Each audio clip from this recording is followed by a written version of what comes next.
இப்படியாக இந்த ஊழியத்துக்காக நீங்கள் ஜெபிக்கும்படியாக கேட்டுக்கொள்கிறோம். விசேஷமாக குழந்தைகளை பராமரிக்கிற ஊழியங்கள், இப்படி நாங்கள் பல இடங்களிலே இந்த விடுதிகளை நடத்தி நாங்கள் ஊழியத்தில் ஈடுபட்டு கொண்டிருக்கின்றோம். 19 இடங்களிலே விடுதிகள் நடத்தி அதன் மூலமாக ஏதோ குழந்தைகளுக்கு கல்வி கொடுப்பது எங்களுடைய நோக்கம் அல்ல. கல்வியை கொடுக்கிறோம், ஆனால் இந்த பிள்ளைகள் மூலமாக அந்த சமுதாயத்திலே கிறிஸ்தவ சபை உருவாக வேண்டும், திருச்சபை உருவாகி அந்த சமுதாயம் முழுவதுமாக மாற வேண்டும். இதுதான் எங்களுடைய நோக்கம். அப்படியாக இதை நாங்கள் செய்து வருகின்றோம். இதற்காக நீங்கள் ஜெபிக்கும்படியாக உங்களை அன்போடு கூட கேட்டுக்கொள்கின்றோம். இப்படி பல விதங்களிலே செய்யப்படுகிற இந்த ஊழியங்களை நீங்கள் தொடர்ந்து ஆதரித்து வாருங்கள். இவர்களுடைய மையத்தில் விசேஷமாக இந்த ஊழியங்களை குறித்து நாங்கள் அறிவிக்க அருட்பணி என்கின்ற தமிழ் பத்திரிகையும் ஆங்கிலத்தில் அவுட்ரீச் என்கின்ற பத்திரிகையும் நாங்கள் வெளியிட்டு கொண்டிருக்கிறோம். உங்களுக்கு தேவையானால் இந்த அருட்பணி பத்திரிகை உங்களுக்கு ஒவ்வொரு மாதமும் எங்களால் அனுப்ப முடியும். பல நாடுகளுக்கு இதை நாங்கள் அனுப்பி கொண்டிருக்கின்றோம். விசேஷமாக அதை உங்களுக்கு பெற வேண்டும் என்றால் நீங்கள் உங்களுடைய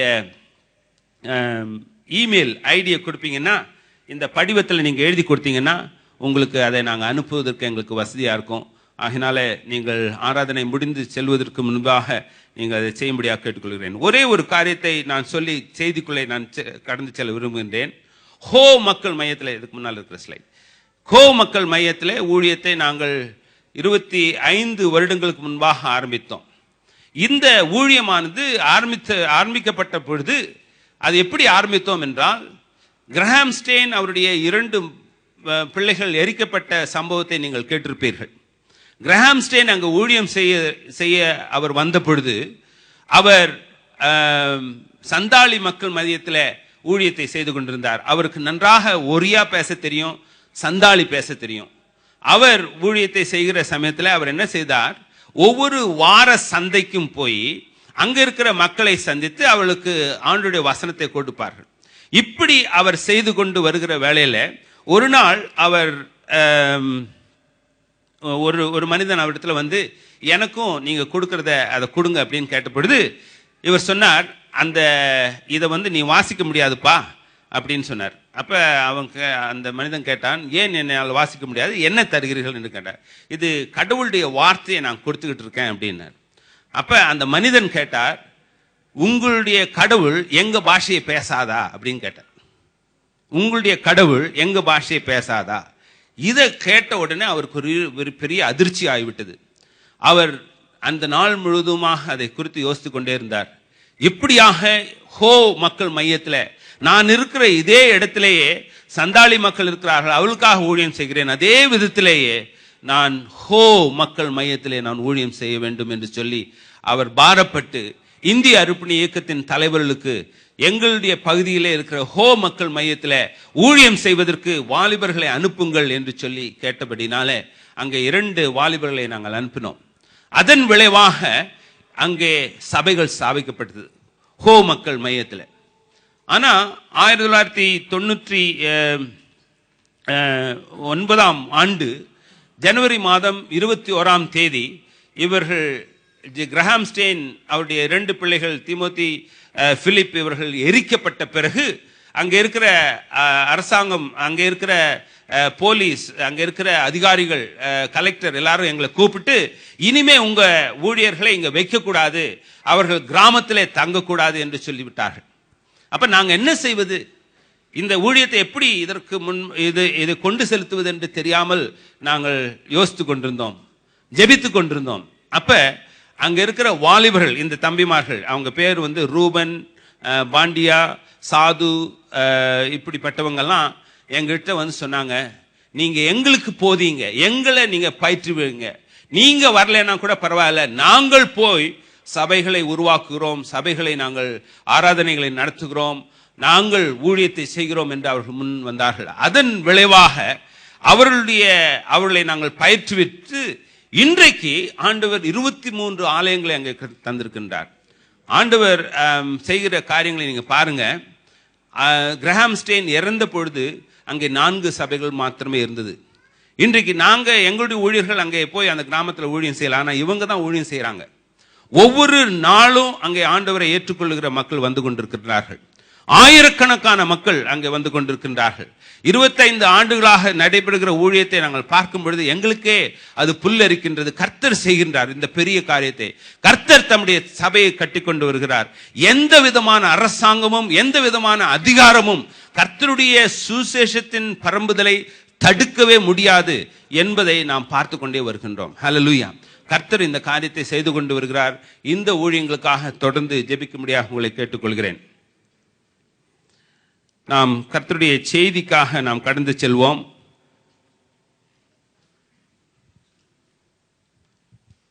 லூக்கா எழுதின சுவிசேஷம் 24ஆம் அதிகாரம். இன்னும் கொஞ்சம் முன்னால் போங்க. முன்னால் முன்னால்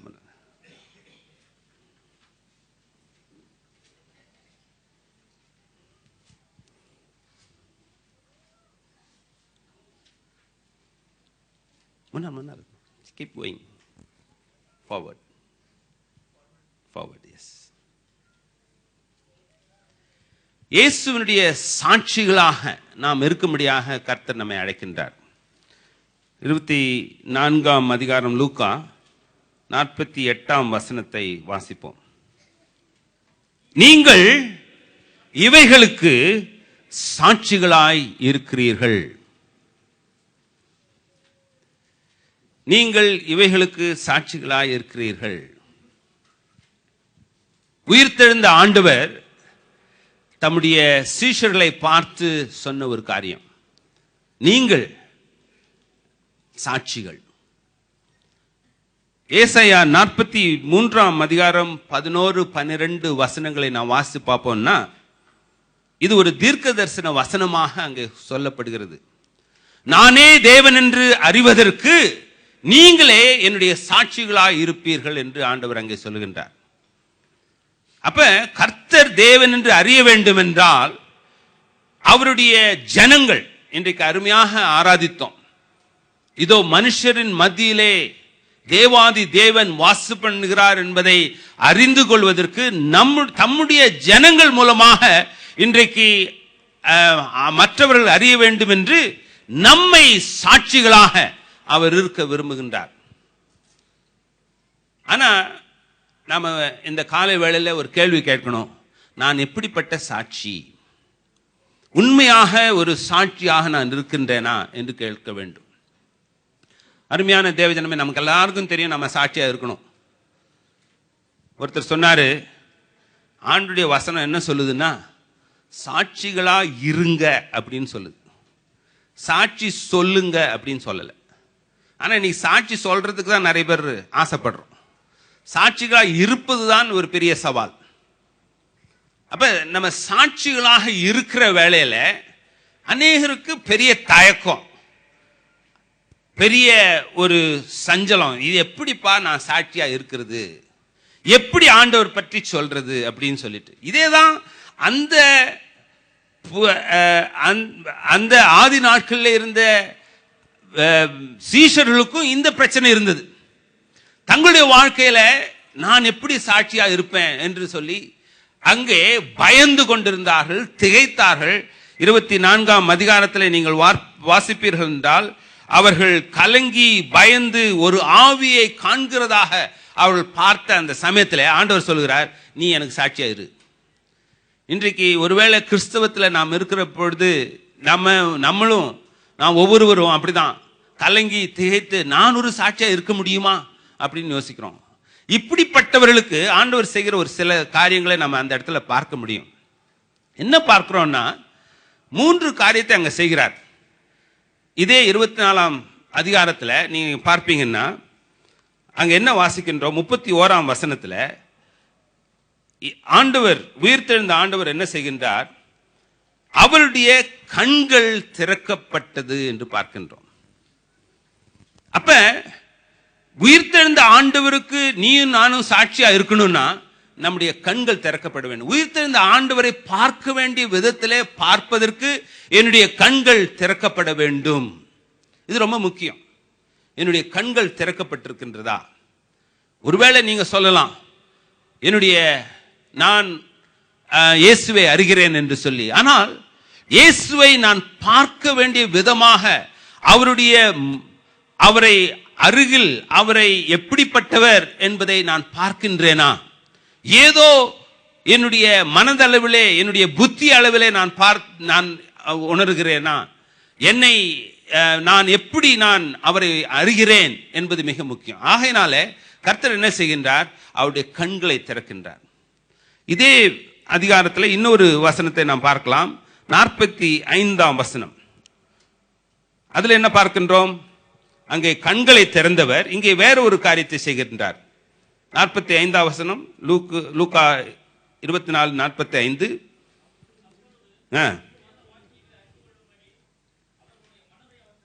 மனதை திறக்கின்றார். அப்ப கண்களை மட்டும் ஆண்டவர் திறக்கவில்லை, அவருடைய மனதையும் திறக்க வேண்டியதாக இருக்கின்றது. அருமையான தேவ ஜனமே, நம்முடைய கண்கள் திறக்கப்படுகிற வேளையில நம்முடைய மனதும் திறக்கப்பட வேண்டும். கர்த்தரை பார்க்கிறோம், அது மட்டுமல்ல, வேத வாக்கியங்களை அறிந்து கொள்ளுகிற விதத்தில் நம்முடைய மனது திறக்கப்பட வேண்டும். இது ரொம்ப முக்கியம். இன்னைக்கு நம்ம வேதத்தை வாசிக்கிறோம், வேதத்தை வாசிப்பதற்கு முக்கியத்துவம் கொடுக்கிறோம். ஆனா ஏதோ இத்தனை அதிகாரம் முடிச்சிடணும் அப்படின்னு சொல்லிட்டு வாசிப்பது அல்ல. ஆனால் வேத வாக்கியங்களை அறிந்து கொள்ளும்படியாக, அதனுடைய உண்மையான அர்த்தங்களை, ஆழமான அர்த்தங்களை நாம் அறிந்து கொள்ளும்படியாக நம்முடைய மனது திறக்கப்பட வேண்டும். அதை ஆண்டவர் செய்கின்றார். ஹல்லேலூயா. அநேக சமயங்களில் நம்ம வாசிக்கிற சமயத்தில் அது நமக்கு புரியறது இல்லை. இன்னொருத்தருக்கு நம்ம அதை நமக்கு அறிவிக்கும்படியாக, நமக்கு புரிய வைக்கும்படியாக நாம் விரும்புகிறோம். ஆனால் ஆண்டவர் அதை செய்கின்றார். அவர் நம்முடைய மனதை திறக்கின்றார். ஆண்டவரே, உம்முடைய வேதத்தின் அதிசயங்களை பார்ப்பதற்கு என் கண்களை திறந்தருளும் என்று சொல்லி நாம் கேட்கிற வேளையில நம்முடைய மனதையும் அவர் திறக்கின்றார். மூன்றாவது, தம்முடைய சீஷர்களுக்கு அவர் செய்த இன்னொரு காரியத்தையும் இதே அதிகாரத்தில் நாம் பார்க்கிறோம். 39ஆம் வசனம். 39ஆம் வசனத்தில் என்ன வாசிக்கின்றோம்?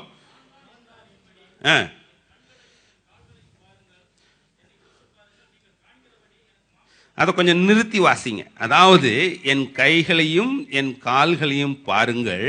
அப்புறம் உயிர்த்தெழுந்த ஆண்டவர் என்ன சொல்லுகின்றார்? என்னங்க? என்னை தொட்டு பாருங்கள். எல்லாரும் சொல்லுவோமா? என்னை தொட்டு பாருங்கள். ஆண்டவர் சொல்கிறார், என்னை தொட்டு பார்ப்பா.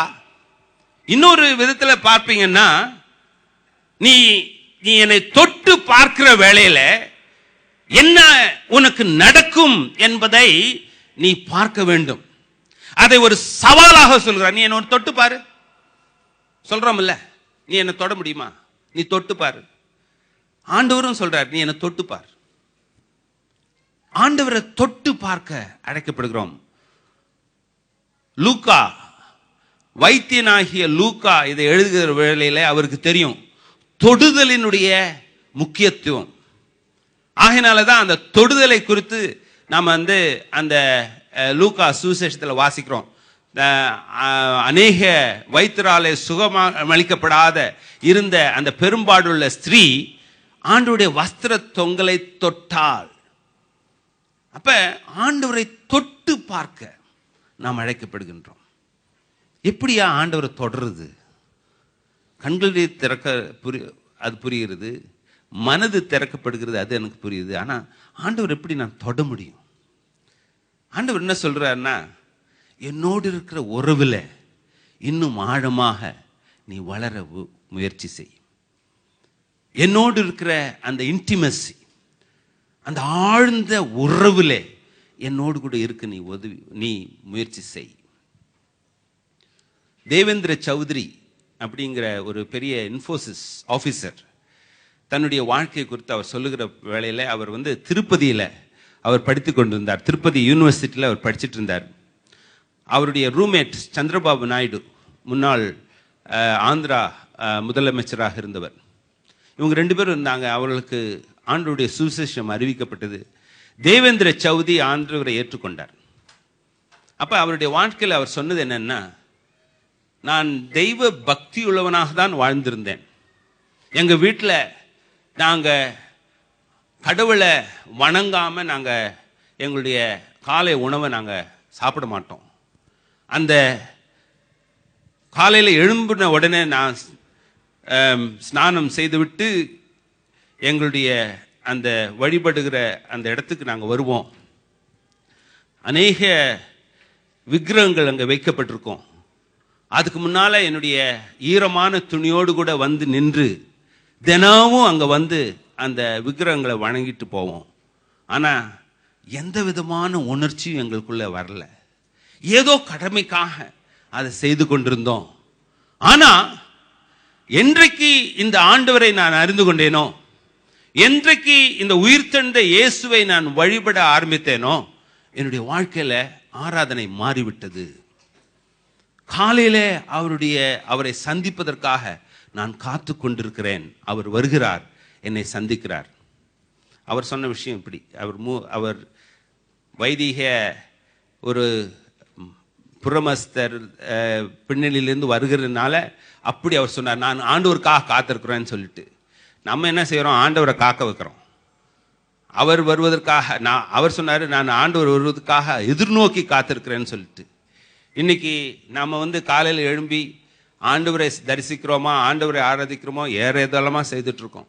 அவர் என்ன சொல்றாருன்னா, நான் அப்படி ஆண்டவருக்காக காத்திருக்கு ஒவ்வொரு நாளையும் நான் சந்திக்கிற வேளையில ஆண்டவர் என்னோடு கூட நெருங்கி பழகுகிறார், என்னை கட்டி தழுவுகிறார், நான் அவரை கட்டி தழுவுகிறேன்.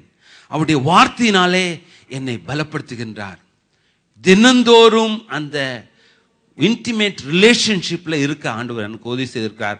அதற்கு பிறகு என்னுடைய நாள் முழுவதும் அந்த பலத்திலே அந்த வல்லமையில எல்லா காரியங்களையும் கையாளுவதற்கு எனக்கு உதவி செய்கிறார் என்று சொல்கிறார். அருமையான தேவஜனமே, அவரை தொட்டு பார்க்க நாம் அழைக்கப்படுகின்றோம். அவருடைய உறவிலே, அந்த ஆழ்ந்த உறவிலே, அவரோடு கூட இருக்கிற அந்த உறவிலே இருக்க நாம் அழைக்கப்படுகின்றோம். நம்முடைய கண்கள் திறக்கப்பட வேண்டும், நம்முடைய மனது திறக்கப்பட வேண்டும். நாம் அவரோடு கூட அவரை தொட்டு பார்த்து அந்த உறவிலே இருக்க நாம் அழைக்கப்படுகின்றோம். ஆயினாலே தான் வேதம் என்ன சொல்கிறது? நாங்கள் தொட்டதையும், நாங்கள் கண்டதையும், நாங்கள் கேட்டதையும் நாங்கள் உங்களுக்கு அறிவிக்கிறோம் என்று யோவான் அங்கே எழுதுகிறதை பார்க்கின்றோம். அவருடைய வாழ்க்கையில அனுபவித்த காரியங்கள். இன்றைக்கு கிறிஸ்தவம் அதிகமாக மிக பலத்தோடு கூட அறிவிக்கப்படாமல் இருக்கிறதுக்கு ஒரு காரணம் என்னன்னா, நம்ம வாழ்க்கையில இதை நாம் அனுபவிக்காம நாம சொல்லுகிற வேளையில யாருமே அதனால பிரயோஜனப்படுவதில்லை. எப்படிப்பட்ட சாட்சிகளாக இருக்கின்றோம். இன்னொரு காரியத்தையும் துரிதமாக நான் சொல்ல விரும்புகின்றேன். மத்தேயு எழுதின சுவிசேஷம் 28ஆம் அதிகாரத்தில் நாம் பார்க்கிற வேளையில அங்க ஒரு கூட்டம் ஜனத்தை குறித்து மத்தேயு அங்க எழுதுகிறார். இவர்கள் யார்? இந்த இயேசுவை வைத்திருந்த அந்த சரீரத்தை வைத்திருந்த அந்த கல்லறையை காத்து கொண்டிருந்த காவலாளிகள். அவங்களை குறித்து அங்க எழுதப்பட்டிருக்கின்றது. அங்க என்ன வாசிக்கின்றோம்? என்ன நடந்தது? அவர்கள் உறங்கிக் கொண்டிருந்த வேளையில, அவர்கள் காவல் காத்து கொண்டிருந்த வேளையில திடீரென்று அங்கே ஒரு மின்னல், திடீரென்று ஒரு பூகம்பம், ஒரு தேவதூதன் வெளிப்படுத்துதல். அது மட்டுமல்ல, அங்கே அந்த அந்த கல்லறையை வாசல்ல வைக்கப்பட்டிருந்த கல், அந்த பெரிய கல், அது புரண்டு ஓடுகிறதை அங்கே பார்க்கின்றோம். இப்படிப்பட்ட அந்த சம்பவத்தை அவர்கள் பார்க்கிறார்கள். அவர்களுக்கு என்ன செய்வதென்றே தெரியவில்லை. ரோம அரசாங்கத்தினுடைய அந்த சீல் வைக்கப்பட்டிருந்த அந்த கல்லறை உடைக்கப்படுகின்றது. உயிர்த்தெழுந்த அங்கே ஆண்டவர் உயிர்த்தெழுந்து அங்கே வருகின்றார். இதை முழுவதுமாக பார்த்தவங்க யாருங்க? இந்த காவலாளிகள் தான். ஆனா என்ன செய்யறது? அவங்க போனாங்க. அவங்க போய் அங்க அவர்களுடைய அதிகாரத்தில் போய் சொல்றாங்க, இதுதான் நாங்க பார்த்தோம். என்ன செய்யறது? இப்ப என்ன, நாங்க இதை சொல்ல முடியுமா அப்படின்னு சொன்ன உடனே அவங்க சொன்னாங்க, நீங்க ஒன்றும் சொல்ல வேண்டாம், உங்க வாழ்க்கையை, உங்க காரியத்தை நாங்க பார்த்துக்கிறோம். நீங்க என்ன சொல்லணும்னா, நாங்க என்ன சொல்றோமோ அதை நீங்க சொல்லுங்க. நீங்க என்ன சொல்லணும்? நாங்கள் தூங்கிக் கொண்டிருக்கையில் அவருடைய சீடர்கள் வந்து அவருடைய உடலை எடுத்துக்கொண்டு போய்விட்டார்கள். இதை சொல்லுங்க. அதை நீங்க சொன்னீங்கன்னா உங்களுக்கு வேலை வாய்ப்பு, உங்களுக்கு பணம், உங்களுக்கு பல விதமான காரியங்கள், உங்கள் வாழ்க்கையில் எந்த விதமான பிரச்சனையும் வரப்போகிறதில்ல.